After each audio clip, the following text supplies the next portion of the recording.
정보가 있는 시사 토크쇼 장윤선, 박정호의 팟짱.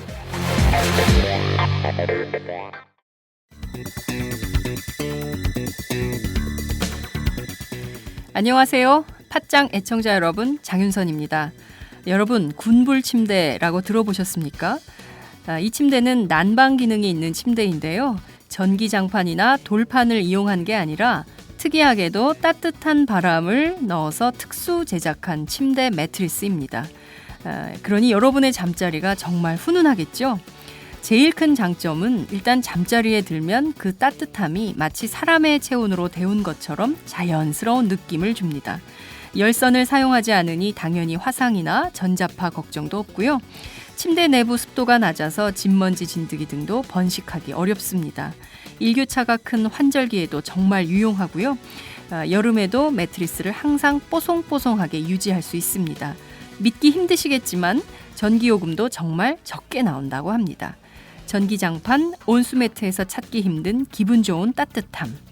차원이 다른 따뜻함을 원하신다면 02-2245-3531, 02-2245-3531로 연락 주시면 상담과 구매가 가능합니다. 기분 좋은 따뜻함. 군불 침대.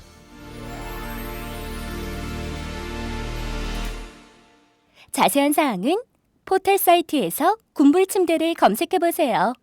팟짱 듣고 전화하셨다고 하면 구매하실 때에 아주 좋은 일이 생깁니다.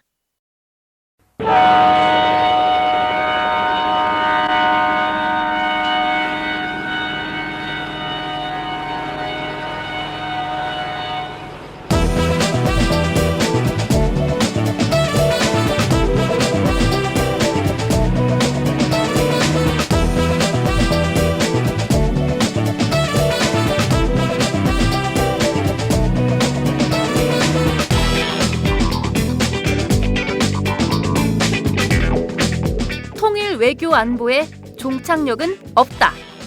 종착 토크.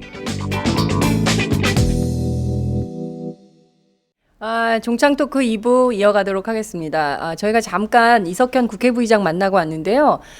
힐러리라고 하는데 본인이 힐링이 됐대요. 거기 의장석에 앉아서 그동안 살아왔던 여러 의원들의 인생 내력을 들으면서 오히려 본인이 힐링이 됐다. 그러니까 이런 거가 정치인데, 그렇죠? 서로 본인 주고받고. 내력도 만만치 않으신 분인데, 근데 그분은 앉으나서나 높이가 비슷하신 분 아니에요? 그래가지고 네. 그 높은 데서 일었으니까. 아니 앉아 있었던 게 너무 미안했대요. 남들은 다 서서 연설하는데 본인 계속 거기 앉아 있는다는 게 너무 미안했다. 이런 굉장히 인본주의를 강조하는 인간적인 정치인이다라는 게 확인이 좀 됐어요. 당연히 그런 게 빨리 있어요. 그런 게 있어야 정치를 하죠. 그럼요. 그러니까 저는 제가 정치를 하지 않습니다만 우리 정치에 입문한 김종대 편집장에게 또는 많은 정치인들에게 이야기하고 싶은 거는 정치는 어떻게 본다면은 굉장히 그 공학적이고 정치적 기술이 굉장히 필요한 것이긴 하지만은 또 수단이라든가 술수도 굉장히 어떤 필요로 한 것이지만은 그 이면에 기본으로 깔려 있는 거는 인간에 대한 진실한 관심과 애정이다, 이런 거라는 생각이 들어요. 사랑이 깔려야 되는 거죠. 정치는 정말 사랑으로 해야 될 것 같아요. 그거 없으면 전부 사람들을 표로 보기 시작하면 그 정치는 끝난 정치라고 얘기를 할 수밖에 없을 것 같아요. 앞서 저희가 얘기했던 거 잠깐 정리를 좀 해드리겠습니다. 굉장히 중요한 말씀들이어서 그냥 넘어갈 수가 없어가지고요. 김종대 단장께서는 지금 가짜 안보를 청산해야 된다. 그리고 안보 민주화가 지금 경제 민주화보다 후순위일 이유가 없다. 이런 말씀 해주셨고요. 김창수 원장께서는 지금 우리가 굉장히 중요한 거는 경제와 안보를 융복합해서 대안을 내는 것이 중요하다.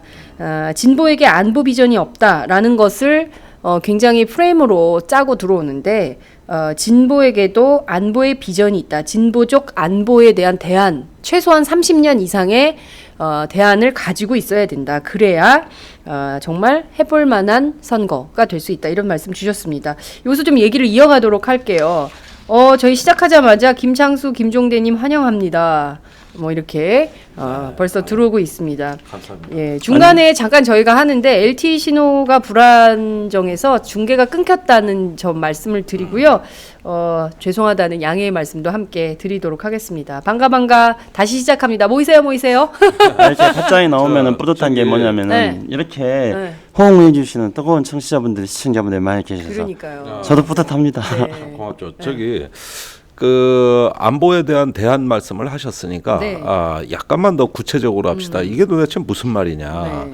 저는 사실 안보에 대한 어떤 민주적 대안이라고 하는 걸 이렇게 생각합니다. 우리가 1987년에 네. 이제 대통령 직선제 개헌으로 새롭게 민주 헌정 체제가 출범하지 않았습니까? 네. 이것은 헌법적인 민주적 헌정 체제가 이제 비로소 한국 민주주의의 서장을 열은 그런 어떤 그 시작이라고 할 수 있겠습니다. 네. 이어서 1993년에 드디어 군사 정권이 종식되고 네. 민간인 출신이 대통령으로 오는 그렇죠. 김영삼 대통령 해가지고 문민시대를 열었어요. 이 두 가지가 지금까지 한국 민주주의를 규정하는 가장 핵심적인 규범적 틀이었는데 한 가지가 빠졌다는 겁니다. 한 가지가 그게 뭐냐면은 국방장관을 민간인으로 하는 것을 그때 하나회 척결을 하고 율곡비를 척결하면서 마저 했더라면 얼마나 좋았을까. 아쉽다. 그러니까 안보의 민주화를 빼버린 것이죠. 사실은 선진국 같은 경우는 이제는 군 출신이 국방장관이 되는 걸 법으로 금지하고 있어요. 미국의 골드워터 니콜스법이고 네. 세계의 모든 나라 그리고 얼마 전에 제 페이스북에 아주 누가 재밌는 사진을 올렸는데 네네. 웬 그 작년에 여성 4명이 수다 떠는 걸 사진으로 올린 다음에 이게 무슨 사진일까요? 네. 주요국의 여성 국방장관들 사진입니다. 이렇듯이 철저하게 시민 주권의 통제 하에서 국방이 관리되도록 이게 민주주의의 핵심으로 삼고 있단 말이죠. 네. 전 세계가. 네. 우리가 이걸 빼먹은 거예요. 여기서 안보 민주주의, 안보 민주화가 유보된 어떤 계기가 그대로 남아 있는 겁니다. 과거 군사 정권하고 다를 바가 없는 것이죠. 그렇군요. 그러다 보니까 국민이 국방을 통제해야 되는데 네. 국방이 국민을 통제하고 있습니다. 예. 또 뭐 이런 어떤 국가정보원 뭐 또 국방부 보셔서 아시겠습니다만은 이게 국민을 감시하고 통제하면서 안보 자체가 우리의 권리가 아니라 공포가 됐어요. 맞아요. 이건 안보 민주화가 안 된 겁니다. 그러면은 무엇으로 완성해야 되느냐? 그 안보적 대안이라는 게 도대체 뭐냐? 네. 우리가 더 이상 두렵지 않은 대상이 돼야 되는 건데 그거는 우리가 통제하는 겁니다. 그게 안보 민주화입니다. 시민이 통제하는. 시민이 통제하는 네. 이렇게 보면 지금까지 그걸 못 해놔서 이 개고생하는 거예요. 한두 번입니까? 선거 때마다. 그러니까요. 그리고 경제 민주화라는 것은 네. 매우 중요한 가치임에도 불구하고 하루아침에 되지가 않습니다. 예를 들어서 IMF 이후에 김대중 대통령의 재벌 개혁에 또 산업구조 조정에 이거는 굉장히 많은 사회적 행위자들이 참여해가지고 그렇죠. 오랜 시간에 걸쳐 준비해서 하는 게 경제 민주화예요. 반면에 안보 민주화는 단 한 번에 하는 겁니다. 한 번에. 한 번에. 그래요? 한 칼에 네, 돼요? 법을 바꿔서 오늘부터 국방장관 민간인이 해. 육군 패권주의 더 이상 없어. 이렇게 체제 바뀔 거야. 네. 어느 날 며칠 몇 시부로 해. 이겁니다. 그럼 딱 종결 깨끗하게 정리되고 물론 과정은 민간인 있겠지만 딱 잡아서 네. 하나회 척결 하루 만에 다 했어요. 정광석화처럼 다 했어요. 그러니까요. 국군 통수권자가. 네. 이 안보 분야는 정치 권력의 의지가 있다면 상당한 준비는 물론 있어야 되겠습니다만 그렇다 하더라도 어느 날 시점을 잡아서 일시에 하는 겁니다. 네. 그러니까 이건 시간이 오래 걸리지가 않아요. 지금 그래서 보면 시간이 오래 걸리지 않은 새로운 안보 체제의 출범으로 하면은 이제 국가가 시민 민주주의 혁명이 우리가 미완성이었는데 네. 이게 완결된 완성된 국가로 가는 것이고 여기서 한국의 근대 민주 국가로서의 어떤 격이 높아지는 건데 이거를 마저 안 했다는 거야. 그러고 나니까 그 결과 선거 때 우리가 그 업보를 다 겪고 있는 것이죠. 그렇군요. 87년 6월 항쟁으로 우리가 사실 정치적 민주화, 직접 민주주의, 그러니까 직접 그 대통령을 내 손으로 뽑는 선거를 했지만 결국에 마지막 퍼즐, 분단된 한반도에서 안보 민주화를 위한 장치를 마련해 놓지 않았기 때문에 그 이듬해 붙어 있었던 모든 선거에 있어서 북풍, 날마다 북풍에 시달리고 그것 때문에 내부에서도 뭐 진영 내부에서의 교란도 심각하고 뭐 이랬던 거 아닌가 싶어요. 김창수 원장님은 어떻게 생각하세요? 그래서 저는 아까 말씀드렸으면 저도 이제 대안으로 우리의 진보적 안보 담론이라고 네. 말씀을 드렸는데요. 네.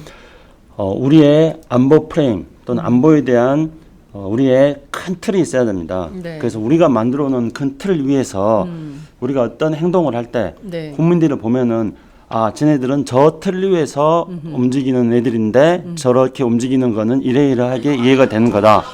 네. 이렇게 페이스북을 켜버렸어.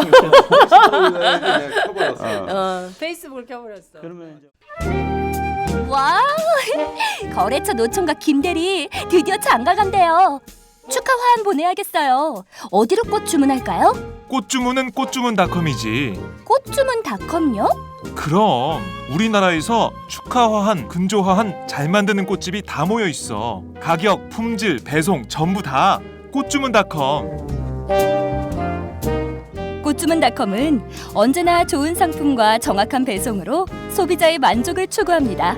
화환은 69,000원부터, 꽃바구니는 40,000원부터 구매 가능. 축하해주세요.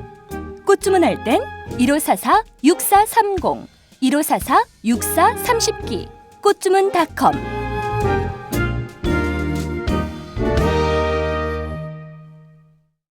그러면 이제 우리가 짜는 큰 틀은 뭔가 이랬을 때 대한민국이 장기적으로 적어도 한 30년 앞을 내다보면서 어디로 가는가에 대한 틀이 있어야 된다는 겁니다. 지금 우리에게 그게 있습니까? 네. 적어도 시진핑은 2049년까지 중국을 어디로 끌고 가겠다는 계획을 가지고 있습니다. 2049년. 예, 그게 이제 중국 건국 100주년이 되는 2049년까지 중국을 세계적인 강대국으로 만들겠다는 겁니다. 그래서 시진핑이 그 나라를 어디로 끌고 가겠다는 건지 중국 사람들도 알고 우리도 알 수 있지 않습니까? 네. 심지어 일본의 아베가 일본을 어디로 끌고 가려고 하는 건지 평화헌법 개정해가지고 대충 보이지 않습니까? 근데 대한민국이 어디로 가는지에 대해서 박근혜 대통령은 그거 안 보여요. 제시 안 해주고 있습니다. 근데 진보도 마찬가지예요. 근데 저는 그거를 예를 들어서 2045년 광복 100주년까지 대한민국의 목표가 뭐다 이런 것들을 정하고요. 그랬을 때 이제 진보는 이 대한민국이라는 우리 국가를 어떻게 끌고 가겠다. 그런 것들에 대한 비전이 있어야 된다는 겁니다. 그러니까 전통적으로 이야기하자면은 네. 국가라는 것은 막스 베버에 따르면은 폭력을 합법적으로 독점한 것을 국가라고 얘기하지 않습니까? 그런데 지금까지 우리의 국가는 그 국가가 합법적으로 독점한 폭력을 네. 개인의 권리를 희생시키거나 또는 집권 보수 세력이 자신들의 집권을 위한 수단으로서 국가가 가지는 합법적 폭력을 악용해왔단 말이죠. 네. 근데 우리는 이제 이 국가가 어떤 개인의 권리를 어떻게 잘 보장하고 이런 측면에서 본다면 이런 게 시민 안전입니다. 네. 국가가 시민 안전을 보장하고 그리고 국가가 어떻게 우리의 평화와 번영을 보장할 수 있으며 또 이것들을 하기 위해서 국가는 국방을 어떤 수단으로 어떻게 사용하고 활용하겠는지 이런 것들에 대해서 적어도 1단, 2단계, 3단계 그렇게 해가지고 2045년까지 네. 진보 세력들은 이 대한민국이라는 국가를 어떻게 끌고 가겠다 이런 비전이 보이면은 그 하위 수단으로서 국방은 우리는 이렇게 하겠다는 것들이 보여지는 겁니다. 그랬을 때 국민들에게 어떤 진보적인 안보 프레임이 짜여져서 그걸 보여준다면은 그 프레임 하에서 우리가 국방비를 뭐 올린다, 뭐 많이 올린다, 또는 뭐 얼마만큼 올린다거나, 또는 군부대를 어떤 야당 인사들이 방문한다 했을 때 네. 그것이 어떤 의미인지가 국민들에게 전달되어진다는 네. 거죠. 근데 우리는 그런 우리의 어떤 국가를 주로 중심에 놓고 한다는 수구 보수 세력들에게도 그런 비전이 없을 뿐만 아니라 그것을 악용하고 있는 것이고요. 진보 세력들은 아예 어떤 국가를 어떻게 끌고 가야겠다는 네. 그 총론적인 개념이 없기 때문에 항상 선거에서 보수 세력들이 이야기하는 게 뭡니까?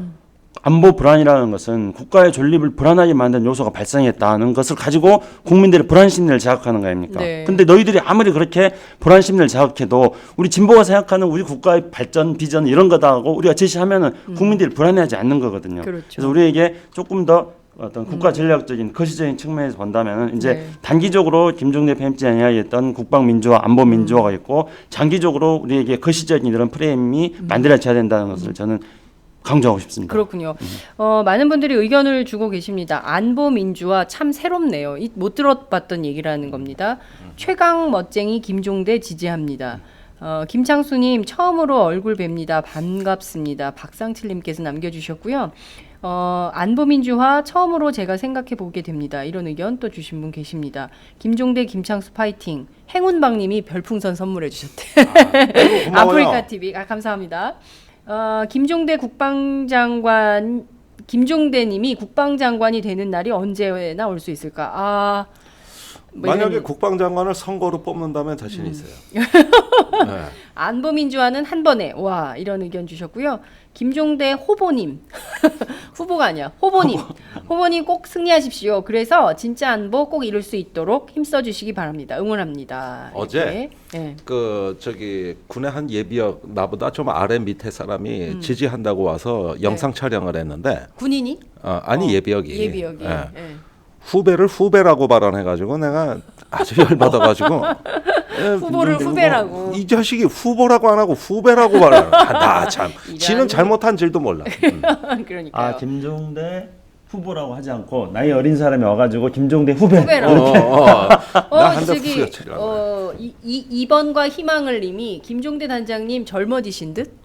약간 젊어지셔가지고 그랬나 봐요. 정치가 이렇게 사람을 바꿔요. 아주 유익합니다. 오늘 이 방송 굉장히 유익합니다. 이런 댓글 주신 분 계시고요. 빨갱이 북한으로 가라 이런 댓글을 보면 미치겠어요. 무시해야 됩니까? 싸워야 합니까? 굉장히 섬찟했어. 굉장히 중요한 그 논쟁이에요. 늘 종북 프레임에 말리잖아요. 그러니까 막 그 북한 인권법에 대해서도 막 입장이 갈릴 때 보면 꼭 종북 프레임으로 엮는단 말이에요. 그러니까 그게 이제 덫이 된다 진보에 이제 이런 건데 아무 관계도 없고 정말 북한을 싫어하는 사람들도 정치인 중에는 어느 날 보면 종북 주의자가 돼 있는 아주 놀라운 경험을 하게 되는 사람들이 있다는 거예요. 그래서 그런 문제들에 대해서 좀 짚어봐야 될 것 같은데 김창수 원장이 오랫동안 북한 문제 연구해 오셔가지고 종북 프레임은 선수일 것 같아요. 그거는 이제 민주주의의 기본인 다양성의 원칙을 부정하는 겁니다. 그러니까 그게 뭐 우리가 북한이라는 체제가 존재함으로써 남북한의 대결이라는 현실과 그다음에 이것을 극복해서 평화와 번영을 만들어야 된다는 어떤 이상이 우리에게 주어져 있는 과제인데 이 과제를 해결하려고 하는 것이 아니라 네. 종북 프레임이라는 것은 대결이라는 현상을 이용해 가지고 나와 반대되는 세력들을 종북이라고 몰아붙이는 그래서 민주주의의 기본인 다원주의를 부정하고 파괴하는 것입니다.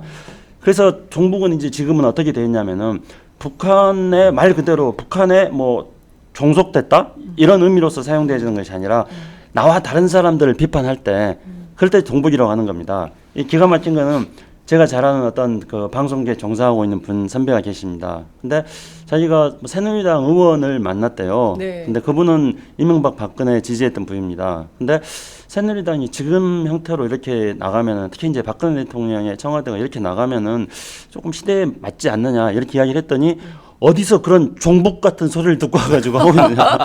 이제 모든 게 민주주의의 다양성을 부정하고 네. 자신과 반대되는 것들은 이것을 다 종북이라고 몰아붙이는 겁니다. 기본적으로 찍는 거죠. 그렇죠. 그러니까 좋은 글씨를 새기는 거예요. 좋은 글씨. 그러니까 종북이라는 것은 이 논리는 이제 우리에게 민주주의의 기본이라고 할 수 있는 표현의 자유를 원천적으로 부정하는 겁니다. 하지만 다른 한편으로 아까 북풍이 늘 먹혀 들어가듯이 네. 종북이 또 먹혀 들어가는 것은 우리 내부적으로 왜 종북이 먹혀 들어가는 것인가에 대해서 좀 성찰적 반성이 필요한 거죠. 왜 먹혀 들어가냐면은 아까 김종립 팀장이 잠깐 이야기했는데 자기 검열적인 게 있는 겁니다. 그러니까 남북관계 속에서 우리가 북한의 잘못된 점들에 대해서 진보적인 입장에서 객관적이고 합리적으로 지적해야 되는 상황이 되는데 이럴 때 이 북한을 지적하면은 이 남한의 수구 세력들을 내가 혹시 편들게 되는 게 아닐까 이런 생각이 있어가지고 그것에 대해서 자기 검열해가지고 내가 절대로 수구 세력을 편들면 안 된다 생각함으로써 우리가 북한에 대해서 객관적으로 지적해야 될 사항들을 지적하지 못하는 경우들이 있거든요. 예를 들어 보면은 이번에 상황을 한번 보자면은요. 이번에 북한이 2월 28일 날인가요? 키리졸 훈련에 대해서 반박을 하면서 무슨 1차 타격이 청와대고 네. 2차 타격이 미국이다 이렇게 이야기하는데 굉장히 그러니까 키리졸브 훈련을 북한이 반대하는 이유는 네. 자기들이 안보가 불안해서 그러니까 그것에 대해서 설명을 하면 되는 겁니다. 그렇죠. 그런데 그걸 가지고 무슨 뭐 청와대를 공격하고 뭐 미국을 공격하고 이렇게 말하면은 이거는 과잉 대응인 것이거든요. 그리고 북한의 그러한 반응들이 네. 우리 한국 사회 내부에서 국민들로 하여금 냉전적 대결 의식을 가지게 만드는 거거든요. 그러면 그거에 대해서 북한에게 따끔하게 지적을 해야 됩니다. 하지 말라고 그래야죠. 예, 이런 식의 어떤 대결 의식을 심화시키건 다소 이 비문명적인 언사를 사용하는 것은 남북관계 개선이라든가 한반도 평화에 도움이 안 된다 이런 것들 지적을 해야 됩니다. 근데 늘 이제 이런 것들을 우리가 지적하지 못하는 측면에서 네. 또 반대도 있습니다. 왜 그걸 지적 못하냐면은 또 북한이라고 해서 다 나쁜 건 아닌데 내가 북한의 긍정적인 것들을 말할 수 있는 표현의 자유가 보장되지 않거든요. 그러니까 북한의 긍정적인 말을 못하니까 북한에 대해서 부정적인 것들을 지적을 못하는 거예요. 그러니까 결국은 이 문제 해결은 표현의 자유의 보장을 통해서 북한에 대한 객관적인 접근을 해서 네. 우리나라의 민주주의 수준을 한층 더 높이는 뭐 이런 게 궁극적인 해결책이라고 볼 수 있습니다. 네, 어떤 분이 김용진님께서 이런 의견 주셨습니다. 종북보다는 김진향 교수님처럼 지북으로 갑시다. 지북. 북한을 김진양 알자. 교수가 항상 얘기하는 네, 거죠. 북한을 알자 이런 건데요. 저는 북한에 대해서도 할 소리는 해야 된다고 생각해요. 북한의 인권 문제뿐만 아니라 저는 그 입에 담을 수 없는 욕설을 자기들은 듣는 거 굉장히 불쾌해하면서 왜 우리나라 대통령한테는 그렇게 합니까? 그리고 굉장히 그 여성 폄훼, 여성 비하, 성희롱, 성폭력 그런 발언이 굉장히 많아요. 저는 굉장히 같은 여성으로서 북한의 그 성명을 보고 굉장히 불쾌했습니다. 그러니까 그런 식으로 하면 안 되는 거죠. 자기네들도 그렇죠. 욕먹기 싫으면 남의 나라 국가 원수에 대해서도 그렇게 함부로 하면 안 되는 거예요. 그런데 서로 그렇게 발언 수위를 높으면 말싸움이 이제 감정 싸움이 쌓이면은 주먹 날라오잖아. 그게 주로 그러면 안 돼. 이제 젠더라는 관점에서 보면 네. 사실 여성들 모계 사회에선 전쟁이 없었어요. 그 대신 이 말로 하는 싸움은 여성들이 훨씬 세죠. 세죠. 말싸움 세죠. 우리 예, 안죠. 그런데 지금 대통령이 이제 말에 대해서는 또 굉장히 카랑카랑하게 좀 강성 대통령이지 않습니까? 네. 보수치고도 사실은 굉장히 강성 대통령에 속한다고 볼 수가 있는데 지금 북한 문제다, 외국인 노동자 문제다, 탈북민 문제다 하는 걸 보면은 저는 예전과 같은 냉전 이데올로기 이상의 무엇인가가 한국 사회에 출현하고 있다고 봅니다. 그거는 일명 제노포비아. 제노포비아? 그 외국인 혐오증이라고 하는 건데 그게 이제 이방인 타자화하면서 그 혐오하는 대상이 비단 북한에만 그치는 것이 아니라 최근에 한국 사회가 갖고 있는 어떤 그 하나의 어떤 집단 정서로서의 어떤 외부에 대한 어떤 폐쇄적이고 네. 개방적이지 못한 비관용적인 이런 태도들이 굉장히 우리 사회에서 확대 강화되고 있다는 현상에 개탄을 금할 수가 없습니다. 그래서 민주노총도 IS와 동일시해서 아이스도 그러지 않습니까? 아이슬도. 그러니까 이런 식으로 어떤 경계선 밖으로 밀어내기. 이럼으로써 타자화되는 건데 이거는 한국의 어떤 국가치고는 외국인 혐오증이 굉장히 강한 나라라는 사실하고 무관치가 않고 그것이 또 북한에 대해서도 그대로 적용이 된다고 보여져요. 그러면 봅시다. 1939년에 바이마르 공화국 유럽에서 제일 민주적인 헌법이라고 하는 그 헌법에 의해서 히틀러가 집권했습니다. 그때만 하더라도 독일에서 유대인은 지금 오늘날 미국에서 유대인과 비슷한 지위였어요. 유럽 전체에서 유대인이 가장 전문직으로 많이 진출한 나라가 독일이었습니다. 네. 그 히틀러가 집권하기 이전까지 독일은 유대인에 가장 관대한 나라였습니다. 그런데 폴란드에서 이제 그 유대인들이 뭐 어쨌다 또 뭐 독일인들이 뭐 핍박을 받고 있다 이런 선동이 벌어지는 데 이어가지고 바로 그 제노포비아 네. 그 어떤 유대인에 대한 혐오증 반감이 확산됐는데 이건 정권이 조장한 겁니다.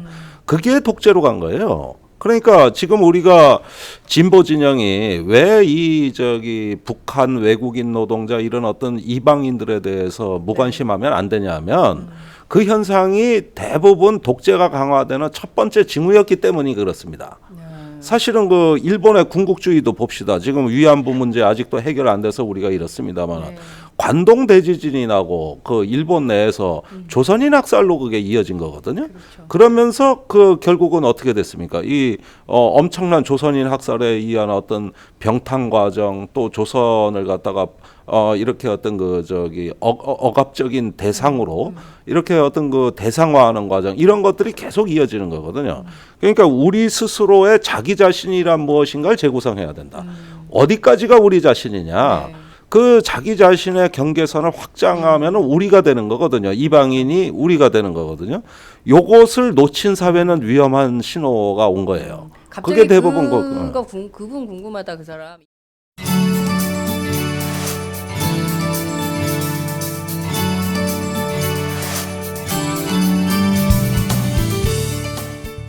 안녕하세요. 순대곱창 버섯 전골 전문점 순고민의 대표 안영근입니다. 순고민이란 브랜드는 고급 수제 순대와 한우 곱창을 융합하여 천머리살을 따서 지어낸 브랜드입니다. 참 정감 있으시죠? 현재 순고민에는 전국 53개점이 오픈하여 투자 대비 점주님들의 만족도가 매우 높은 브랜드라 자부합니다. 전국에 많은 프랜차이즈 업체가 있지만 순고민의 프랜차이즈는 가맹 전주님과 상생한다는 기업 이념으로 판매가 대비 높은 마진을 보장하여 드리므로 어느 프랜차이즈 업체보다 높은 마진율을 보장하여 드린다고 자랑하고 싶습니다. 순고빈의 메뉴의 컨셉은 우리나라의 전통 먹거리 전골 메뉴로서 술안주로 그리고 식사 대용으로 많은 고객님들이 순대 맛이 일품이며 술안주로서 딱이다며 입에 칭찬이 마르질 않습니다. 최고는 아니지만 최선을 다하여 가맹전주님과 그리고 소비자 여러분과 함께하는 순고빈의 프랜차이즈가 되겠습니다. 다음과 네이버에 순고빈회를 검색해 보시고 창업 문의는 051-555-6611 051-555-6611 홈페이지는 www.한글로-순고빈회.com으로 문의하여 주십시오. 정말 맛있습니다.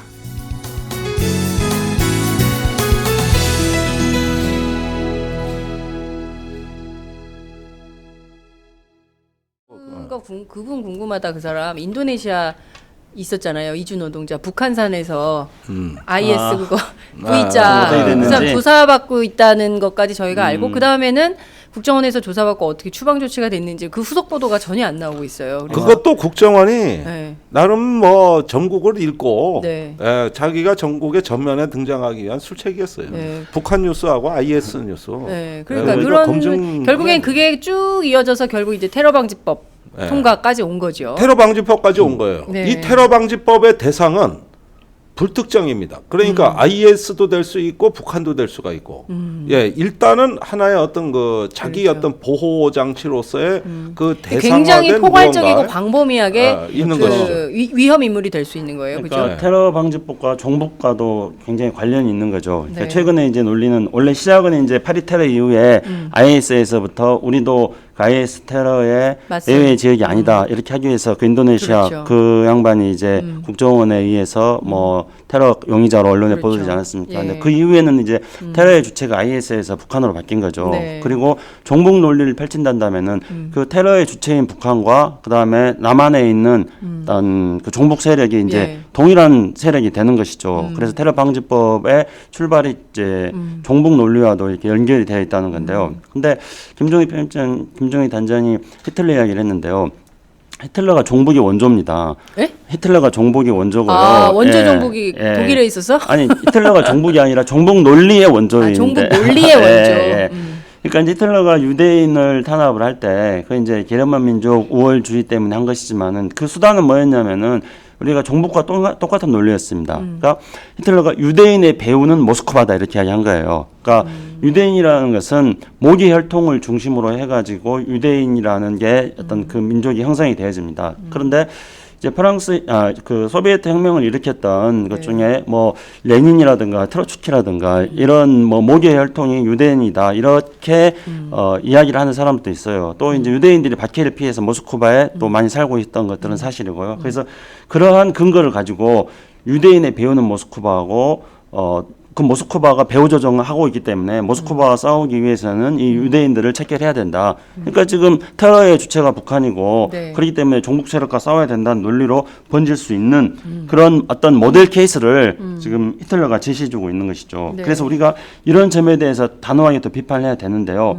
또 다른 한편으로 조금 전에 그 우리 시청자께서 댓글을 달아주셨는데 이제 종북 대신에 이제 우리가 지북으로 극복해 나가야 된다 그랬는데 네. 지북에 대해서 정말 북한을 잘 알거나 이렇게 하지 않으면은 지북 논리로 접근하는 게 또 종북의 먹잇감이 되기도 굉장히 종북 사냥의 먹잇감이 되기에도 굉장히 쉽다는 점을 잘 알아야 됩니다. 그래서 네. 지북은 분명히 필요한데 지북과 함께 우리가 해 나가야 될 것들은 이 남북한 양쪽 정부에 대해서 그들의 어떤 잘못된 점 네. 이런 것들에 대해서는 또 제3자적 객관주의적인 입장에서 접근해 나간 어떤 태도도 필요합니다. 예를 들면은 북한이 오바마 대통령에 대해서 흑인이다 깜둥이다 막 뭐 혼혈을 잡종이다 이렇게 막 비판을 하거든요. 네. 근데 이거는 미국에서 본다면은 이거는 굉장히 그 인종차별적인 아주 심각한 인종차별적인 문제가 됩니다. 그래서 북한이 미국을 그렇게 비판하면은 미국 여론들은 북한에 대한 반감이 오히려 더 커지는 역풍이 생기는 거거든요. 네. 그런데 지금 이제 미국에서 가령 어떤 트럼프가 왜 이렇게 인기를 끌지만은 다른 한편으로는 공화당 내에서도 트럼프에 대한 거부 반응이 굉장히 크잖아요. 네. 그는 바로 이런 트럼프가 무슨 오바마 깜둥이다고까지 말 안 했지만은 그에 준하는 발언을 하기 때문에 그것을 그렇죠. 미국 사회에서 수용을 하지 예, 못하는 거거든요. 예.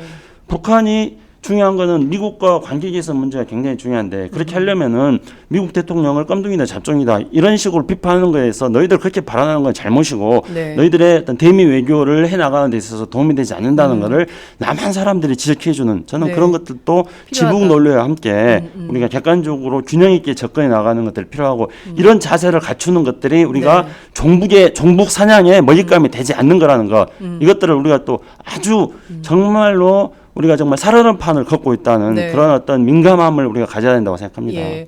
말씀하신 것처럼 근데 여러 가지 좀 동북아 정세에서 살펴봐야 될 지점들이 있는데 여하튼 북한이 어찌됐든 핵실험을 하고 4차 핵실험을 하고 그리고 로켓 발사를 통해서 그 가능성을 엿보고 그리고 이제 지금 어제 또 미사일을 쐈다. 근데 미사일인지 아닌지 확인이 좀 안 되고 있어요. 근데 단거리 미사일이지 않을까 라는- 추정한데요. 그렇죠. 예. 그런데 오늘 오전 조선중앙통신에 보도한 바에 따르면 김정은 북한 국방위원회 제1위원장이 이런 얘기를 했습니다. 국가방위를 위해 실전 배치한 핵탄두들을 임의의 순간에 쏴버릴 수 있게 항시적으로 준비해야 된다. 항상 준비하라. 이렇게 이제 얘기를 했다는 거예요. 그러니까 어쨌든 저쪽도 이제 지금 발언 수위를 높아가는데 이 와중에 NYT, 뉴욕타임스가 이런 입장을 밝혔잖아요. 북미 대화를 해라. 그리고 주변국들도 참여해라. 러시아, 중국, 한국 이렇게 그야말로 육자회담 틀을 가동을 다시 해서 한반도 동북아 정세를 좀 안정적으로 평화적으로 관리할 필요가 있다라는 조언을 언론이 해요. 우리 언론은 그런 것도 안 해. 미국 언론은 또 그런 걸 해. 뭐 이런 상황인 그 거예요. 얘기하면 국내에서 종북되는 거예요. 아, 조선일보가 좀 해주면 좋겠는데.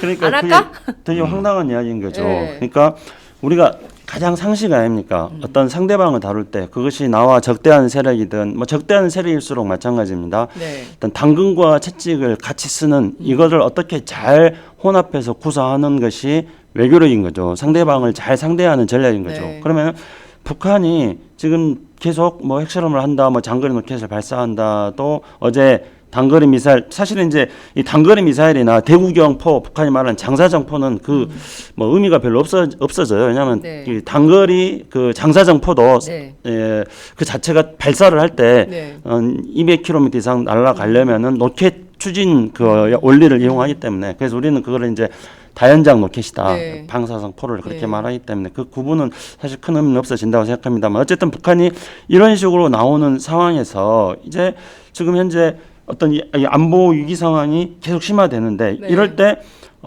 우리가 지금 하는 거는 뭡니까? 그럼 무슨 사상 최대의 강력한 대응을 해야겠다. 뭐 이런 것밖에 없지 않습니까? 그렇죠. 그러니까 미국은 어떻습니까? 미국은 제재를 하면서 다른 한편은 또 언론을 통해 가지고 미국이라는 그 다원주의 사회의 특징상 언론을 통해 가지고는 또 대화를 해야 된다. 네. 그러니까 당국과 채찍이라는 것을 다양한 수단으로 사용한다는 겁니다. 근데 우리는 그런 건 없어요. 우리는 그냥 사상 최대의 수단으로 북한이 가장 뭐 힘들게 뭐라 했더라 지독하게 북한이 네. 고통을 겪어봐야 된다는 이거는 협상의 전술이 하나도 없는 거죠. 네. 북한을 다룰 수 있는 우리의 능력이 가장 아주 그 초보적인 그런 우리의 능력도 지금 현재 이 정부는 갖추고 있지 않다는 것이고 정부만 갖추고 있는 것이 아니라 갖추지 못하고 있는 것이 아니라 우리 사회 전반적으로 그렇다고 봐야 됩니다. 그러니까 북한에 대해서 강경하게 몰아붙이는 이것만으로는 해결책이 아니지 않습니까? 네. 그래서 북한이 어떤 미사일을 발사하고 이렇게 했을 때 우리가 마치 아무 일도 없었던 것처럼 그렇게 대할 수는 없는 겁니다. 네. 그래서 일정하게 강경한 태도를 취하지만은 다른 한편으로는 한 걸음만 더 앞장서서 내다보면서 이 문제를 해결해 나갈 수 있는 답을 어떻게 찾을 것인가에 대한 전략적 접근을 해야 되는 것이죠. 근데 네. 그게 없습니다. 그러니까 정말 답답한 노릇이에요. 그러니까 이를테면 그 사회가 국가 안에 자정 기능이라는 게 있잖아요. 앞서 지적해 주신 대로 프랑스의 경우에는 르펜이 막 그 뜰 것 같으니까 극우 정당이 당선될 것 같으니까 어떻게 합니까? 보수와 개혁파가 손을 잡고 극우를 눌러 주저앉히잖아요. 미국 대선만 봐도 그래요. 트럼프가 지금 막 승승장구하니까 지금 공화당 내부에서 저 사람 안 되겠으니까 지금 우리가 다른 후보를 저 사람 트럼프 불가론을 얘기를 하니까 트럼프가 지금 그럼 나 무소속으로 나갈 거야. 그래서 내가 보기에 미국 그 민주당 사람들은 땡큐일 것 같아요. 다 나와. 다 나와, 다 땡큐야. 막 이럴 것 같단 말이에요. 이렇게 자정 기능이라는 게 있어요. 그리고 북핵 문제가 이렇게 심각해지니까 NYT 같은 유력 언론들이 나서서 이렇게 대화로 풀어라, 평화로 풀어라, 협상으로 풀어라 이런 얘기를 한단 말이에요. 그런데 우리는 전 참 그 점이 답답했어요. 전 정치부 기자 오래 했지만 자, 새누리당 안에 반대가 없습니다. 자, 테러방지법 자기들은 생각이 없습니까? 156명이나 되는데 일치단결이야. 단 한 명도 반대가 없어요. 그리고 내 생각은 이렇다라고 말하는 사람이 없습니다. 그 안에 그 유명한 진영 장관도 있고 말 좋아하는 정두원 의원도 있고 많아요. 이른바 개혁주의 보수개혁을 따뜻한 보수 주장하는 유승민 의원도 있잖아. 근데 반대를 하지 않습니다. 일사불란하게 움직이는 거예요. 어떻게 이게 민주주의인가 싶어요. 그리고 이거를 뭐 언론이라는 게 기능이 있어야 될 거 아닙니까? 그런데 전혀 그런 기능을 안 하고 있어요. 마비가 돼 있어서 저는 이게 바로 국가 비상사태다라는 생각이 들더라고 개인적으로는. 그렇지 않아요? 김종필 단장님 어떻게 생각하세요? 제가 국가 비상사태를 다루는 기관에서 근무해봤지 않습니까? 맞아. 국무총리실에 NSC 말고 네. 총리실의 비상기획위원회라는 데서 제가 총괄과장을 했잖아요. 또. 그래서 비상사태라 하면 전시, 사변, 이에 준하는 사태라고 돼 있어요. 비상사태 법에 그래 돼 있어요. 또 민방위법에 의하면 적의 침공으로 인하여 사회가 혼란해진 사태라고 규정하고 있어요. 그게 그거예요. 괜히 말만 바꿔서 법령 또 만들어 조직 또 만들고 이 부실 안보 자산들이 너무 많아서 테러 방지 안 해도 차고 넘쳐요. 그런데 지금 그런 어떤 비상사태론도 그렇습니다만은 제가 그 최근에 새누리당의 어떤 그 동향을 유심히 봤을 때 무언가 이 북풍에 기대려는 이런 생각이 아직 정리는 다 안 돼 있는 것 같습니다. 제가 보기엔 정리는 다 안 돼 있어요. 네. 설익은 대책을 많이 내놓긴 했는데 이 중에 뭐가 약효가 있는지 본인들도 몰라. 그래서 지금 뭐 장수영께서도 박근혜 정부가 너무 외통수로 가면서 강경일변도로 되는 건 전략이 없는 것이다. 네. 이래 말씀하셨는데 그 이면에 보면은 왜 이렇게 하는지 삽질을 해도 본인들이 왜 삽질을 하는지는 알아야 될 거 아니에요. 네. 근데 문제는 그게 모호하다는 겁니다. 사실은 이유라고 할 만한 거를 딱 한 가지 꼽으라면 네. 어쩌면 북한이 너무 아파서 항복하거나 아니면 망하거나 안락사하거나 이런 어떤 그 궁극의 어떤 사고를 하면서 지금의 강경 조치들이 그 정당화되고 합리화되는 것이죠. 그런데 자, 우리가 우리 그 정부 여당의 대북 정책이 강경하다 그래서 탓하는 건 아니에요. 네. 강경한 것에 결과가 없기 때문에 탓하는 거예요. 강경함의 결과가 없기 때문이다. 네, 그렇죠. 그렇습니다. 네. 그러니까 강경하다는 건 그 자체는 목적이 될 수가 없는 거잖아요. 네. 무언가 결과를 내오기 위해서잖아요. 그런데 이 강경한 정책의 결과가 뭐냐는 것이죠. 그러면은 방금 말씀드린 두 가지, 북한이 완전히 너무 아파서 항복하거나 망하거나.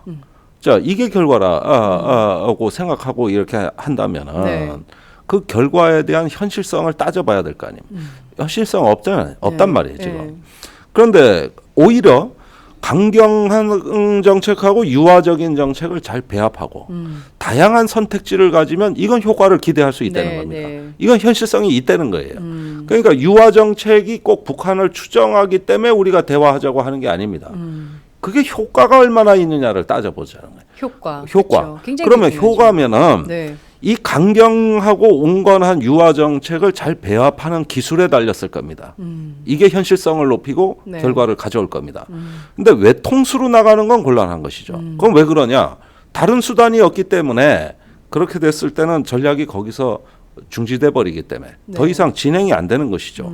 그런데 지금 뉴욕타임즈 아까 말씀도 하셨고 또 그 외에 중국도 그렇고 뭐 합니다만은 강경한 건 또 다른 협상을 준비하는 과정으로 이미 강대국 정신 가고 있어요. 그러니까요. 북한에 대해 그렇게 가고 있는 거 아닙니까? 그런데 지금 우리는 거기에 편승하지 못하잖아요. 실제로 북미 대화를 준비하다가 깨졌다는 거 아니에요. 그죠?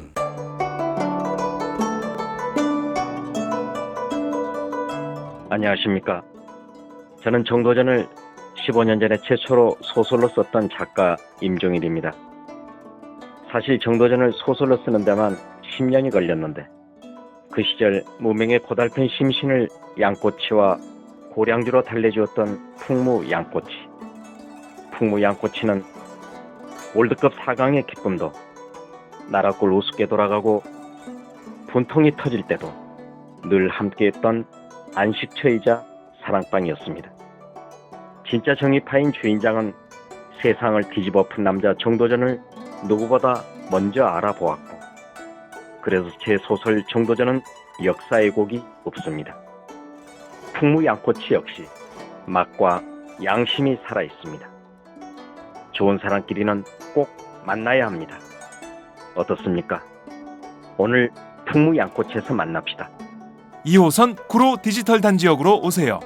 예약 문의 02809-9292 02809-9292. 팟짱 애청자라고 하시면 정성 가득 담긴 서비스도 나갑니다. 실제로 북미 대화를 준비하다가 깨졌다는 거 아니에요. 그죠? 어쨌든 우리가 북한에 대해서 강경 일변도로 완전히 그 급변침을 할 때 네, 미국은 북한하고 대화를 했다는 것, 그렇죠. 그거를 우리 정부가 몰랐다는 것, 네. 이런 게 이제 문제인 거죠. 근데 김종대 편집장, 김종대 단장이 지금 대체 왜 이러는지 잘 모르겠다. 그 결과로서 뭔가 좀 북한의 변화를 뭐 북한의 급변침을 네. 기대를 하는 건데 그거는 그럴 것 같지 않다고 이야기하지 않았습니까? 네. 근데 제가 생각해 볼 때는 박근혜 대통령이 이렇게 외골수로 나가는 급변침을 한 거는 저는 두 가지 이유가 있다고 생각합니다. 첫 번째는 어떤 이 급변침을 통해 가지고 북한이 어떤 그 급변침의 결과로서 그게 북한에 나타나는 것을 기대하는 게 아니라 네. 국내적으로 그게 나타나기를 기대한다는 거죠. 다시 말하면 국내 총선을 앞둔 네. 국내 정치용이다 이렇게 생각합니다. 왜 그러냐면은 그거는 이제 너무나 명확합니다. 아까 제가 선거의 3대 요소 중에서 구도를 말씀드리지 않았습니까? 네. 근데 그 구도에서 이제 우리 어떤 그 진보 민주 세력들이 사용하는 구도는 가령 뭐 야권 통합이냐, 뭐 아니면은 뭐 일려 다야 구도로 가느냐, 또는 뭐 민주냐 독재냐, 또는 뭐 전쟁이냐 평화냐, 이제 이런 구도를 즐겨 사용해 왔습니다. 네. 근데 아까 말씀드렸듯이 이 수구 보수의 동맹을 만들기 위해서 네. 북풍이냐 아니냐 항상 이런 구도로 선거에 임했거든요. 그렇기 때문에 당연히 이제 북한에 대해서 외골수로 가는 급변침을 한 거는 그동안에 박근혜 대통령이 이야기해왔던 이런 한반도 신뢰 프로세스라든가 이 모든 것들을 다 포기하고 심지어 통일 대박도 포기하고 그렇게 급변침을 한 이유는 바로 국내 정치용이다. 그 결과가 북한의 어떤 결과가 나타나기를 기대하는 것이 아니라 국내 네. 정치용이다. 그렇게 생각합니다. 네. 그리고 두 번째 이유는 어떤 거냐면은 작년 말부터 우리가 이제 이 팟캐스트를 통해 가지고 여러 번 이야기했는데 이 동아시아 국제 정치 상황의 변화를 봐야 됩니다. 근데 작년에 결국은 박근혜 대통령이 천안문에 성노에 갔는데 네. 그러니까 일본 내부에서 야 박근혜 한국 정부 이거 중국으로 기울지 않았느냐 중국 경사론이 나왔던 네. 거죠. 그래서 이 중국 경사론을 해명하기 위해서 박근혜 대통령이 10월 15일 날 미국에 갔습니다. 그렇죠. 그래서 한미 정상회담을 하는데 한미 정상회담에서 미국 기자가 이렇게 질문합니다. 박근혜 대통령께서 천안문 성로에 올라갔던 게 미국에게 던지는 메시지는 뭐냐 이런 질문이에요. 네. 그러니까 중국 경사론을 지금 미국이 염려하고 있는데 그럼에도 불구하고 굳이 천안문 성노에 오른 것은 미국에게 어떤 메시지를 던지기 위한 그 거냐? 어느 나라 기자가 던진 미국 기자가 미국 이제 기자가 질문했죠. 던진 질문이에요. 예. 그랬더니 이제 박근혜 대통령 거기에 답변하기를 내가 천안문 성노에 가가지고 북한의 핵개발 야욕에 대해서 주변국의 많은 나라들하고 많은 대화를 나눴다 이렇게 이야기를 해버립니다. 그러니까 미국에 던지는 메시지가 뭔가 이 네. 중국 정사론에 대한 미국이 던지는 메시지가 뭔가에 대해서 박근혜 대통령이 답변을 못한 거예요. 그래서 오바마 아니, 엉뚱한 소리를 한 거예요. 엉뚱한 소리를 한 거죠. 그게 박근혜 대통령의 특징 아닙니까? 근데 그거에 대해서 이제 오바마 대통령이 뭐 이렇게 립 서비스를 합니다. 한국이 미국과 친하게 지내는 건 좋다 이렇게 말해요. 그러나 이제 거기서 오바마 대통령이 던졌던 말이 있습니다. 중국과 관계에 대해서는 앞으로 네. 한국이 한 목소리를 내야 된다 이겁니다. 그렇게 해가지고 결국은 남중국 얘기까지 했지. 남중국 남중국 얘기까지 얘기. 나오면서요. 중국에 한마디 하라 그랬지. 그렇죠. 한국 보고. 맞아. 예. 여기 결- 이제 피가 거꾸로. 그렇죠. 그렇게 됨으로써 이제 어떻게 되냐면 미국이 구성하고 있는 한미일 삼각 협력 관계를 묶어 나가는데 결국은 이제 박근혜 대통령은 거기에 빨려 들 수밖에 없게 된 거죠. 작년 하반기 상황에서 그런 상황에서 이제 대표적으로 그것이 나타났던 거는 한일 외교장관 회담을 통해 가지고 네. 결국은 위안부 문제에 대해서 불가역적 및 최종적 합의를 해줘 버리지 않았습니까? 그러니까요. 그러면서 한미일 삼각관계로 묶어지니까 그러니까 이제 결국은 뭐냐면은 미국의 입장을 대신해 가지고 한국이 한미일 삼각관계의 바탕을 둬서 중국하고 맞서서 싸우는데 맞짱 뜨는데 한국이 제일 앞장선 거예요. 그러니까요. 그 사이에 미국은 우아하게 동아시아 정세 관리자로서 중국하고 협상하고 미국하고 협상하고 그래서 결국은 이제 박근혜 대통령이 급변침을 한 거는 이런 동아시아 전략 구도 속에서 박근혜 대통령이 내몰리게 됨으로써 대중 강정책을 쓰고 대북 강정책을 쓰고 그것을 통해서 박근혜 대통령이 얻는 거는 국내 정치적인 얻는 것들을 그거에 대한 노림수가 있었다고 봅니다. 중요한 거는 아니, 그렇게 제가- 해서 국내 정치적으로 도움을 받을 것이냐는 이번 총선 결과에 따라 다른 거겠죠. 다른 거죠. 그죠? 저기 네. 아무래도 내가 또 단독 보도를 해야 아, 되겠는데. 단독 보도. 미치겠어. 단독 좋아. 미치겠어. 이 얘기 안 단독 하려고 보도. 그랬는데, 내가. 꼭 해야 돼. 어. 저도 단독 하나 할 거 있어요, 오늘. 그래? 빨리 하세요. 빨리 하세요. 나도 단독 저기 그 위안부 문제부터 네. 그다음에 이제 북한 핵실험 후에 이루어지는 일련의 한미일 그 동맹 강화의 저변에 아주 흥미로운 현상 하나가 발견이 되는데 이건 제가 미국 정보 관리한테 직접 확인한 거예요. 네. 우선 저는 위안부 문제를 미국에서 들여다보는 기관이 미 국무부인 줄 알았습니다. 네, 아니에요? 아니더라고요. 미 국방부 정책차관실입니다. 그래요? 여기에서 왜 국방부 차관실에서? 자 이렇게 한번 보죠. 네. 지금 미국 대선이 진행 중이지만 네. 국가의 장기 생존 전략을 짜는 부서는 미 국방부입니다. 항상 그래왔어요. 그런데 적어도 10년이라는 장기적 관점에서 봤을 때 대한 정책의 포커스는 어디 있느냐? 너무 멀어진 한일 관계는 좁히고, 너무 가까워진 한중 관계는 떼놓고. 이렇게 함으로써 한미일 미사일 방어 체제의 네, 블록을 MD. 완성하고 싶은 거거든요. 아, 그런데 위안부가 문제가 걸림돌이 되니까 네. 위안부 문제에서 이제 정보 교류 협정에서 그다음에 MD 체제 사드 배치 문제로 넘어오는 이것을 한 부서가 통합 관리하기 시작했다는 것입니다. 네. 그게 미 국방부의 정책 차관실이에요. 심지어는 저는 KF-X 그 한국형 전투기 문제는 미국의 획득 차관실이 관리하는 줄 알았는데 네. 또는 미 공군이 관리하는 줄 알았는데 제가 확인해 본 결과 이 문제도 미 정책 차관실에서 자기들 의제로 가져갔습니다. 한미 간의 외교 안보 의제는 다 가져간 거예요. 심지어 한중 관계에 영향을 줄 수 있는 것까지. 네. 이건 뭘 말하는 거냐면은 미국이 대한 정책이 조정기에 들어갔다. 그러니까 일관되게 그 목표는 한미일 미사일 방어 시스템 구축이라는 네. 그래서 대중국 견제로 나아간다는 목표를 일관되게 고수하되 거기에 연관돼 있는 다른 어떤 의제들을 관리해 들어가기 시작한 겁니다. 이 조정이 들어가기 시작한 거예요. 네. 그 순간 한일 위안부 합의가 나와버린 겁니다. 그 다음에 이제 저기 사드 배치론이 나왔고 한미 간의 정보 교류 협정이 이제 본격적으로 가시화돼 가지고 네. 작동되기 시작한 것이고 그다음에 중국의 책임론을 지속하면서 한중 관계를 벌려놓은 것이죠. 네. 그래서 한중 관계를 벌려놓는 이간질한 게 사드예요. 그런데 지금 미국은 거꾸로 얘기하고 있습니다. 네. 중국이 사드 얘기를 해서 한미 관계를 이간질하고 있다. 이건 미 태평양 사령관 발언입니다. 그렇죠. 근데 그게 아니라 사드를 쐐기를 박아가지고 한중 관계가 가까워지는데 하나의 걸림돌을 쐐기로 박아놓은 거예요. 이게 사드입니다. 그러면 일련의 이런 위안부 협정부터 사드에 이르기까지 모든 어떤 흐름들은 이해가 가는 거예요. 이거를 한 부서에서 다 기획했기 때문에.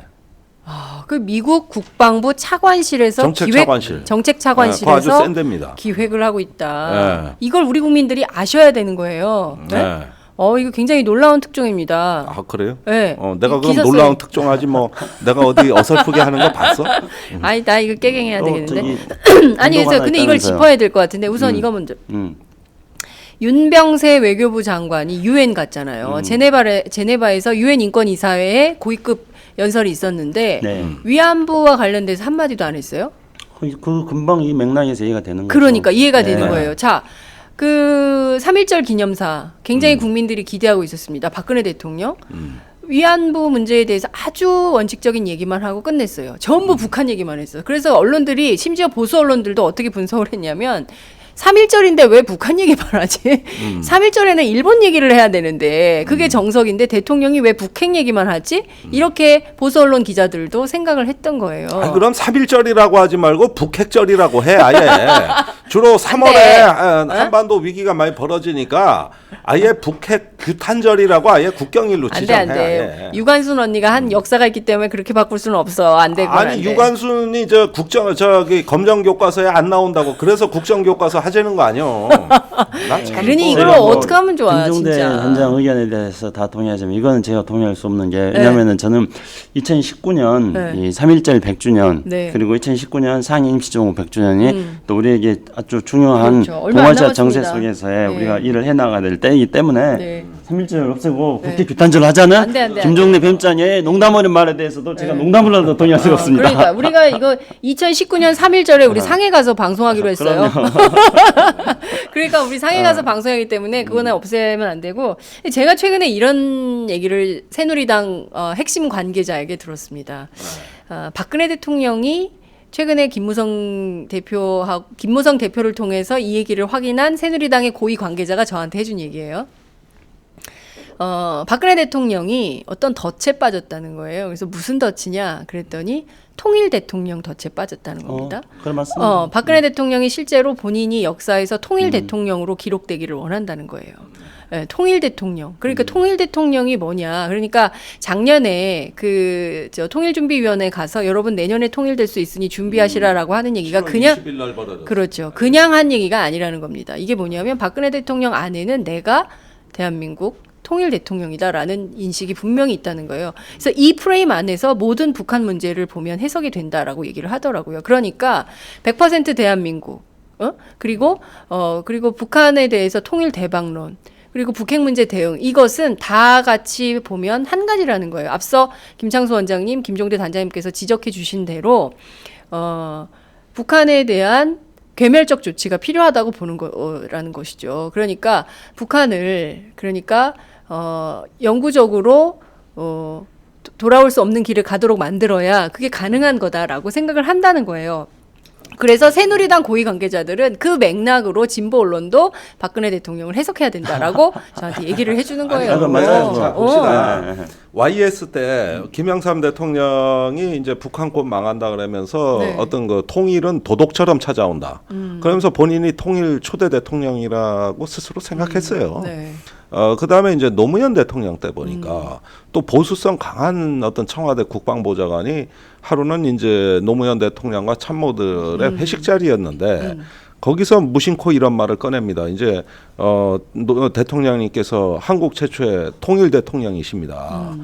그래서 그 무슨 말이냐 그러니까 그때 조지 부시는 것만 좋아하는 조지 부시가 북한을 곧 망하게 할 것 같으니까 보수성 강한 사람들이 바로 그 얘기가 나오더라고.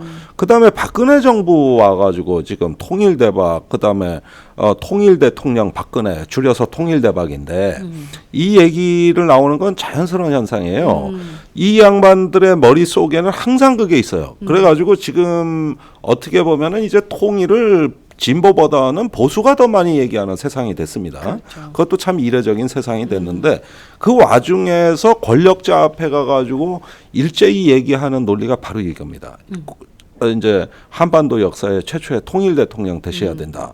그럼 뭐요? 신라가 삼국을 통일해 가지고 이제 저 한반도 그 통일을 이루는데 저기 뭐냐 그때 어떤 통일에 대한 어떤 그 기상 또 네. 우렁찬 거 또 고려의 왕건이 이제 그 통일을 할 때 참 뭐 시조로서의 어떤 네. 국조로서의 이런 어떤 거 이런 부분에 대해서 갖고 있는 어떤 그 로망이랄까 이런 것들을 대통령한테 끊임없이 그 자극을 시켜주고 몰핀 주사를 잘 놔. 그런데 그 국가정보원이 이렇게 들떠 있는 대통령한테 네. 기가 막힌 약을 먹인단 말이에요. 북한이 곧 무너질 것 같은 징후들이 있어요. 뭐 외교관이 망명했답니다. 누가 숙청됐답니다. 어떤 놈은 사형당했답니다. 김정은이 막말을 많이 해서 참모들이 은제고 폭발합니다. 뭐 이런 식의 어떤 것들을 정보들을 반복적으로 주입을 하게 되면은 곧 망한다는 게 이제는 환각을 넘어 실제 눈에 보입니다. 이게 현실 같아 보여요. 새로운 현실 감각을 획득하는 것이죠. 네. 예, 그쪽으로 편향된 사고로만 저기 갇혀 있는 그 속에서의 현실 감각이 생긴다는 겁니다. 그래서 새누리당 그 고위 관계자가 저한테 이런 얘기를 했어요. 과대망상에 빠져 있는 것 같다. 라고 김무성 대표가 얘기를 했다고 전해주셨어요. 그 제가 조금 말씀드리면 실제로 박근혜 대통령의 어떤 세계를 이해하려면은 그 통일 대통령 이 문제하고 아버지 박정희 대통령을 연관시켜서 봐야 된다고 봅니다. 왜냐하면 박근혜 대통령이 아버지 이야기를 굉장히 많이 하잖아요. 우리가 잘 알다시피. 예. 그런데 이제 그 중에서 예를 들면 이런 겁니다. 2002년도에 박근혜 대통령이 북한 가가지고 김정은 위원장 만났을 때 김정은 위원장에게 박정희 대통령이 했던 7.4남북 공동성명을 강조를 합니다. 그래서 김정은 위원장이 동의를 해줘요. 그래가지고 선친들이 이룩했던 그런 통일의 큰 뜻을 이루자 이렇게 이야기를 합니다. 그리고 이제 그 이후에 박근혜 대통령이 드레스덴 연설을 했을 때 네. 드레스덴에서도 어떻게 하냐면은 드레스덴이 어떤 통일의 기반이 되었던 라인강의 기적이 이루어진 것처럼 박정희 대통령이 이야기했던 그 라인강의 기적이 박정희 대통령이 한강의 기적으로 왔고 그걸 바탕으로 해서 드레스덴 선언을 통해서 통일로 가겠다 이렇게 이야기합니다. 광복 70주년 작년에 광복 70주년인데 우리는 남북한의 총격전 속에서 굉장히 허탈하게 광복 70주년 작년 8월달 보내지 않았습니까? 근데 네. 그때 박근혜 대통령의 8.15 연설에는 역시 아버지 박정희 대통령이 통일에 대해서 꿈을 꿨던 그런 것들을 이야기합니다. 그래서 이 박근혜 대통령은 이제 박정희 대통령이 경제 대통령이라고 생각해요. 네. 경제 대통령이고 경제를 바탕으로 해가지고 유신헌법을 하면서 유신헌법을 보면은 이제 통일의 사명을 완수해야 된다. 그래 유신헌법을 한다 그러는데 그걸 못하지 않았습니까? 네. 그래서 이제 아버지가 경제 대통령이었는데 통일의 사명을 완수하기 위해서 유신헌법을 선포했는데 그걸 못했으니까 이제 딸인 박근혜 대통령 자신이 경제 대통령 아버지가 못다한 통일 대통령의 꿈을 이루겠다. 그리고 김대중 대통령과 노무현 대통령은 민주 대통령 아니냐. 근데 자기가 이제 통일 대통령이 되겠다. 이런 이야기들은 이미 청와대에서 흘러나왔었고 그거는 이제 그런 것들의 바탕을 둬가지고 통일 대박론도 나왔던 것이죠. 근데 제가 볼 때는 이게 뭐냐면은 일종의 그 뭐라 그러나요? 그 가짜 약을 투하시키면은 안 아픈 것처럼 하는 플라시보 효과.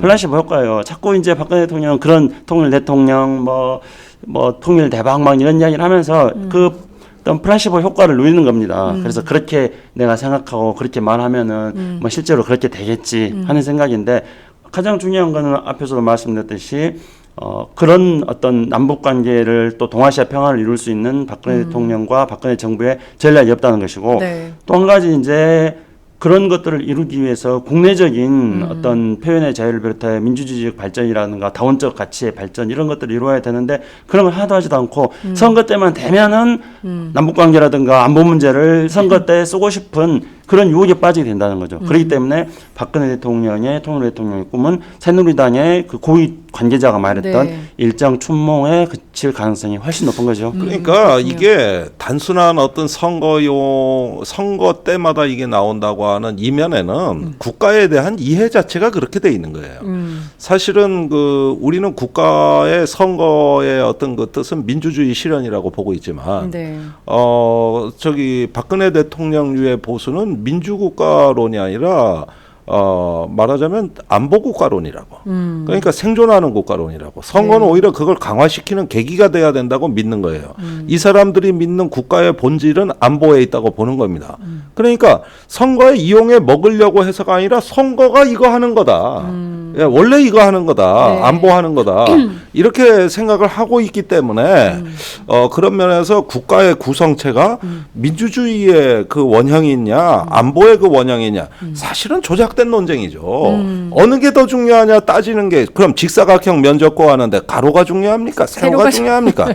이게 사실은 조작된 논쟁인데 그 조작된 논쟁이 현실에서 말을 하는 거예요. 그렇게 돼 있지만 그러면 그렇게 통일이 중요하고 안보가 중요하고 또 언젠가 북한을 이제 통치할 수 있는 통일 대통령이 나온다. 좋다 칩시다. 상상력엔 존재한다고 보자고. 네. 애들 이유식 주는 건 왜 끊어? 그러니까. 영유아 지원을 끊으라는 게 박근혜 대통령 지시예요. 저는 그러면은 너무 가슴 아파. 애들은 제 얘기가 네. 자 북한의 그 기득권자 체제 옹호 세력 많아봤자 3,400만 명인데 나머지 2천만 명 있잖아요. 그 사람들이 문제가 있어요. 네. 그다음에 영유아 이유식 주는 거하고 핵 문제가 무슨 관계가 있습니까? 근데 박근혜 대통령 사고는 관계가 있지. 왜? 영유아들 잘 먹여서 건강하게 키워놓으면 인민군 될 거 아니야. 인민군이 돼가지고 핵미사일 조작할 거고 남한에 내려오는 촉폭탄 될 거 아니야. 그러니까 이것도 못 주겠다는 거 아닙니까? 까놓고 얘기해서. 그리고 저기 외국 나가가지고 이제 함흥냉면 평양냉면 먹으면 그 돈이 핵미사일 들어간다는 거예요. 그러니까요. 그러면 지금 외국 나가면 우리 북한 식당 많이 가가지고 저기 냉면 많이 드시는데 앞으로 그거 하시면 국가보안법 위반이라는 겁니다. 냉면 개성공단안의 돈만큼이 북한 식당에서 노동당 39호실로 들어가고 있다는 얘기입니다.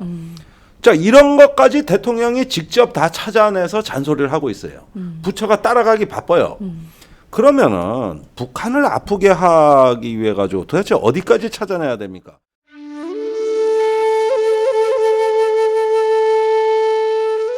영한네이처의 마카 산삼. 공중파 텔레비전에도 없고 인터넷 배너 광고 하나 없지만 팟캐스트 좀 들어봤다 하는 분들은 다 아는 마카 산삼. 진짜 유명해져서 유사 제품도 많아졌습니다. 이젠 마카 산삼을 검색하면 너무 많이 나와요. 꼭 영한네이처로 검색해주세요. 팟캐스트에서 듣던 그 마카 산삼을 구입할 수 있습니다. 특히 나라 걱정으로 심신이 지친 분들에게 권합니다. 몸에 정말 좋습니다. 내 몸도 나라도 살릴 힘이 납니다. 페루의 마카와 우리나라 산삼, 몸에 좋은 11가지 원료를 모두 하나로 만든 마카 산삼. 마카 녹용과 마카 소화 청소년도 있습니다. 1일 2회 공복에 따뜻한 물과 함께 드세요. 영한네이처 마카 산삼. 네, 저도 팥짱 녹음하기 전에 마카 산삼을 꼭 챙겨 먹고 있습니다. 도대체 어디까지 찾아내야 됩니까? 이제 말라리아 백신, 결핵 백신 북한에 못 갑니다. 자, 이게 못 가는 이유도 뭡니까? 북한 사람 건강하게 만들면 총폭탄 돼서 돌아올 거 아니냐. 이 얘기 아닙니까? 그런데 말라리아 백신 안 보내면 북한의 말라리아가 창궐해서 그 모기가 남한으로 내려와가지고 지금 1년에 3,000명 넘게 환자가 발생하고 있는데 그거 다 북한 모기 때문이거든. 북한이 경제난이 있으면 모기가 먹을 게 적어서 일제히 남하를 시작했다고. 이놈의 모기들은 90년대부터 내려오기 시작했어. 옛날엔 안 내려왔다고. 이 모기 그래가지고 휴전선에서 남한 모기를 만나 통일국가를 만들었어요. 그 순간 전방의 장병들이 전부 말라리아가 1년에 3,000명씩 걸리는데 오늘날 우리 보건복지 그 통계 보십시오. 전국의 말라리아 환자 다 경기 북부하고 강원도에 있습니다. 남쪽에는 없어요. 군인들. 네, 특히 군인이 제일 많고. 네. 그러니까 말라리아 백신 안 보내서 우리 장병들 1년에 3,000명씩 병원에 입원하고 그러면 우리 국방이 무너지는 거지. 그렇지. 우리 국방을 튼튼히 하기 위해서 북한에 이 백신 보낸 건데 그걸 안 해가지고 우리가 뭐 그러니까. 그렇게 그러니까 지금 뭐 눈물 콧물 짜면서 아프리카 어린이들 후원하잖아요. ARS 누르잖아. 1,000원, 2,000원씩. 네? 그럼 북한에도 똑같이 아이들이 있는 건데 애기들 이유식 전 먹이는 거 이런 거는 해야 되는 거 아니에요? 네, 인도주의 경제 제재한다 차원에서. 그러지만 네. 이미 유엔 안보리 전에 박 대통령이 다 결정해 놓은 겁니다. 함흥냉면 먹는 거, 백신 보내는 거, 이유식 보내는 거 다 지금 전부 다 끊어지고 개성공단 그 중에 하나에 불과할 뿐인 거예요. 그러니까요. 어제 모든 보니까 걸 다 끊자는 얘기야. 지금 박근혜 대통령 얘기는.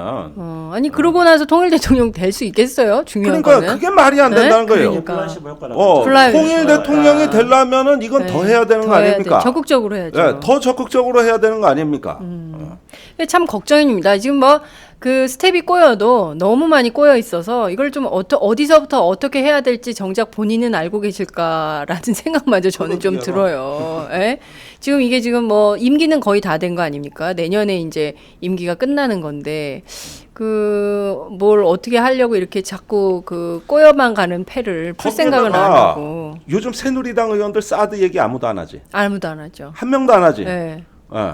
우리 동네에 오지 마 이 얘기는 하죠. 그 얘기에다가 이제 저기 대구 가니까 이거 평택에 갖다 놔야 된다. 평택에 가니까 이거 원주에 갖다 놓으면 수도권 방어가 더 잘 된다. 네. 원주에 그래서 내가 또 가본 거 아니야? 네. 그러니까 거기는 또 저기 뭐냐 우리 여기에 인구도 작고 제일 만만히 보고 원주냐 네. 이러고 있고 네. 그러면은 자 보십시오. 이게 사드가 지금 새누리당 지도부 내 폭탄 돌리기가 시작됐어요. 새누리당 안에 네, 폭탄 부산은 돌리기. 대구 보고 가져가라 그래. 대구는 저기 외관 보고 가져가라 네. 그래. 거기는 평택 가져가라 네. 그래. 거기는 원주 가져가라 그래. 이렇게 네. 이게 다 새누리당 의원 지역구잖아. 그렇죠. 그리고 여 지역구의 의원들이 제일 사드에 앞장서신 분들 아니요. 맞아요. 그러면은 네. 이걸 갖고 폭탄 돌리기를 하네. 그것이 국면이 딱 형성되는 순간 어떻게 됐느냐? 사드 얘기 싹 끊어졌어요. 지금 대구 시민의 30%가 사드에 대해 정책 결정되는 거 보고 지지 후보 바꿀 의향이 있다고 여론조사 나왔어요. 자, 우리가 이제 내모에서 조금 여러 가지 이야기가 많이 나왔는데 좀 정리를 좀 해봐야 되겠습니다. 우선은 첫째로 사드는 이번 사드 논란을 통해서 확인된 거는 사드는 미국이 대중국 견제 전략을 위해서 사용하고 있는 거다. 예, 명확해졌습니다. 그렇죠. 북한용이 아니라 중국용이다. 중국용이다. 예, 그다음에 두 번째 사드는 우리는 안보 문제로 생각하고 있지만은 이거는 중국과의 협상의 문제이고 따라서 사드 문제는 미중 사이에 거대한 동아시아 판을 놓고 서로 다투는 문제이다. 한국이 섣부르게 무슨 뭐 새누리당 의원들이 뭐 북한 뭐다 해서 끼어들 그런 계제가 아니다. 그런 것들을 하려면은 동아시아 전략, 남북관계에 대한 전략 먼저 세워라. 일단 이렇게 말씀드리고 싶고요. 그다음에 이제 크게 말씀드려서 두 번째로 아까 이제 우리가 작년부터 지금까지 있었던 이 동아시아 국제 정세 속에서 박근혜 대통령의 태도에 대해서 평가를 했습니다. 근데 그것에서 알 수 있듯이 이번에 총선은 이런 동아시아 국제 정세와 안보 문제하고 총선이 맞물려 있다는 거죠. 그렇죠. 그리고 이런 동아시아 국제 정세와 안보 문제와 함께 우리가 사드 문제에 대해서 미국을 대신해 가지고 앞장서 가지고 중국과의 갈등을 일으킴으로써 한중 간의 군사적 갈등과 한중 간의 경제적 갈등을 야기시키게 됐다는 점. 그렇게 함으로써 중국에 대한 무역 의존도가 25% 정도 차지하고 있는 한국 경제에 심각한 위협을 미쳤다는 점입니다. 그리고 앞으로도 중국으로부터 중국의 어떤 경기 정책 조정에 따라 가지고 중국으로부터 차이나 리스크는 앞으로도 또 발생하게 되어 있는데 우리의 대중 애교를 잘못함으로 인해서 우리 경제는 차이나 리스크라는 또 다른 큰 경제적 위기를 지금 우리는 겪게 됐다는 점. 그리고 남북관계 개성공단이라든가 남북관계 정책을 잘못함으로써 코리아 리스크가 커져가지고 이 남북관계에 대한 대북 정책은 한국 경제에 또 다른 악재가 되고 있다는 점. 그렇죠. 즉 다시 말씀드린다면은 외교안보 문제와 총선이 연결돼 있고 또한 외교안보 문제는 한국 경제와 네. 밀접하게 연관이 됐다는 점입니다. 네. 따라서 총선 전략은 경제 민주화 하나만 해야 되는 것이 아니라 융복합적으로 해야 되는 것이죠. 외교안보 문제에 대한 대안을 세우면서 동시에 그 잘못된 외교안보 정책이 한국 경제를 더 어렵게 만들고 있다는데 포인트를 맞춰가지고 그 더민주당이 하고 싶은 어떤 경제 민주화에 대한 전략하고 그렇게 연계시켜 나가는 융복합 전략이 필요하다는 것을 다시 한번 이 자리에 토론을 통해 가지고 우리가 지금 증명해냈습니다. 오늘 합시다. 야, 예, 완전히 예. 오늘의 결론이 딱 60분 57초 지나는 순간 예. 딱 정리가 됐어요. 네. 이런 의견이 왔습니다. 박상민님께서 주신 의견입니다. 이걸 KBS에서 방송해야 되는데. 진짜. 예, 저희가요 KBS 못지않은 영향력을 갖고 있는 팟짱입니다. 저희가 지금 앞서도 제가 계속 광고하고 있습니다만 아프리카 TV, 오마이뉴스, 오마이TV, 유스트림, 유튜브 그리고 여기 페이스북 생중계까지 다 채널로 다 하고 있습니다. 여러분들께서 굉장히 많이 보고 계시고요. 저희들로서도 굉장히 놀라운 조회수를 보이고 있어서 집계가 안 되고 있어요. 저희가 이제 집계를 해서 조만간 다음 주 정도에 한번 쭉 종합 발표를 할 예정인데요. 이런 갈구가 있는 겁니다. 제대로 된 소리를 듣고 싶은 거예요. 국가사회의 비전이 어디에 있는지, 이 나라가 도대체 어떻게 가려고 하는지 모든 국민들이 정치를 걱정하고 있는 것입니다. 오늘 말씀해 주신 이 내용, 제 생각에는 많은 분들이 SNS로 확장시킬 거라고 저는 생각합니다. 네, 많이 맞습니다. 퍼질 거예요. 안보 민주화, 안보 민주주의, 경제 민주화 못지않게 중요하다. 두 날개로 융복합형 전략을 짜라. 그러니까 라는 이렇게 제안. 둘이 얘기한 게 먹혀. 키워드를 종합하니까 하나의 논리로 구성이 그러니까, 되고 예. 자 저기 최근에 이제 여야 선거 뭐 있습니다만 특히 야권에 몸담으신 여러분들이 이제 더 이상 정파나 개파 논리에 빠지지 마시고 이제는 우리 진보도 국가와 공동체 논리로 선거가 갈 수 있는 이런 어떤 수준이 됐으면 좋겠어요. 그렇습니다. 네. 예. 국가와 민족을 생각하는 공동체의 공공의 이익, 공공의 안녕을 우선하는 방식으로 네. 선거를 준비하자 이런 말씀까지 네. 주셨습니다. 야권이 오늘 말씀 정말 반성해야 돼요. 잘 들었습니다. 지금 보면 저희가 8시 20분부터 잠깐 기다리셨다가 지금 10시 48분 지나고 있습니다. 약 2시간 동안 종창 브라더스의 종착역이 없는 종창 토크 진짜 오랜만에 기획 특집으로 보내드렸습니다. 많은 분들 굉장히 뜨겁게 동참해 주셔서 감사드리고요. 요 선거 끝나야 또 할 수 있는 건가? 아니, 뭐 계속 해도 돼요. 네, 아이 좀 그 자주 나오세요. 그러니까 네, 그럽시다. 그 두 분이 융복합하니까 스튜디오가 살어. 자주 나오셔. 알았어. 네. 하여튼 오늘 말씀 정말 잘 들었고요. 저희가 조만간 또 뵙도록 하겠습니다. 감사합니다. 네, 고맙습니다. 네, 감사합니다. 네. 안녕하세요. 오마이뉴스 대표 오연호입니다. 감사합니다. 여러분의 성원 덕분에 바로 어제 오마이뉴스의 10만인 클럽 회원 10,000번째 참여자가 탄생했습니다. 여러분의 응원 덕분에 오마이뉴스는 더욱더 힘차게 권력과 자본의 눈치를 보지 않고 뚜벅뚜벅 참 언론의 길을 갈 수 있게 되었습니다. 계속 성원해 주십시오. 10만인 클럽 회원이 2만 명 정도가 되면 사실상의 진보 종편도 가능합니다. 자, 그 길을 위해 독자 여러분 함께 해주십시오. 감사합니다.